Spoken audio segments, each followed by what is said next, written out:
The purpose of this recording is to provide an overview of Chapter 2, and I'm following the latest edition of the CAF 4 book, that is the book for business law.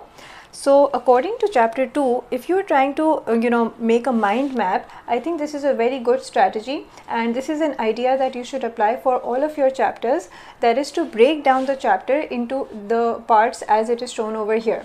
So what I have done is, basically if you look at the chapter, the entire chapter is divided into two main parts. Okay, so that's why there are two main parts, 1 and 2. And then if you look at part 1, there are further 3 parts. So part 1 of the chapter has 3 further parts, 1, 2 and 3.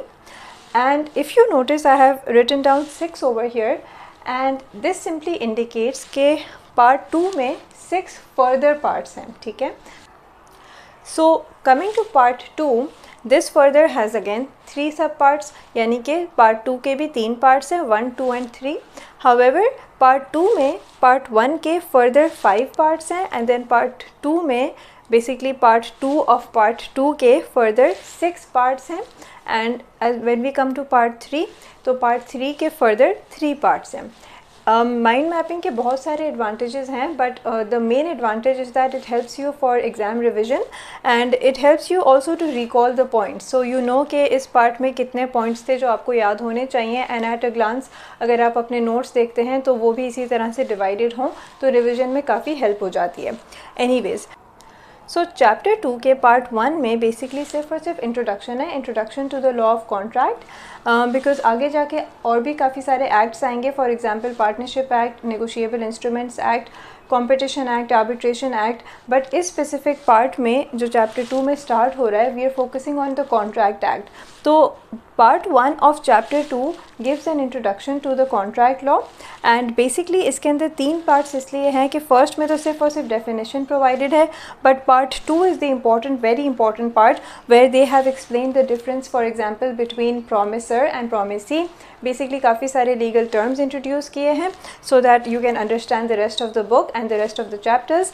So part 2 में जो important बात है वो ये है कि आपको agreement and contract के बीच में difference पता होना चाहिए, आपको mere promise and agreement के बीच में difference पता होना चाहिए. तो part 2 is extremely important. And then in part 3 basically सिर्फ और सिर्फ छोटा सा section है जिसमें इन्होंने express versus implied contracts के बीच में difference बताया है.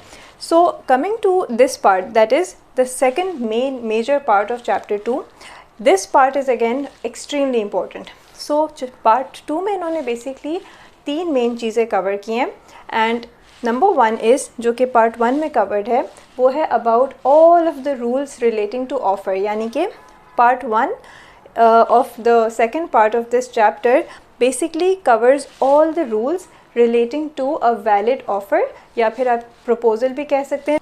Sorry about the interruption. So I was saying that in the first part, that is this one of the second part of chapter 2, इस part में इन्होंने सारे rules बताए हुए हैं relating to offers, and we know that an offer is also known as a proposal. So in part 1 they tell us all the rules about offer and proposals, and in part 2, that is the second part of chapter 2, इस part में basically ये हमें acceptance से related सारे rules बताते हैं. So what counts as a valid acceptance and what doesn't. So part 2 of this particular section is all about acceptance. I repeat, this is all about offer, this is all about acceptance, and the third part, this one, is all about revocation. So revocation basically means when you revoke your offer or you revoke your acceptance, that is when you have to know the rules regarding revocation. So when the revocation is complete, when it's not complete, and what are the time limits. So basically part 3 is all about revocation.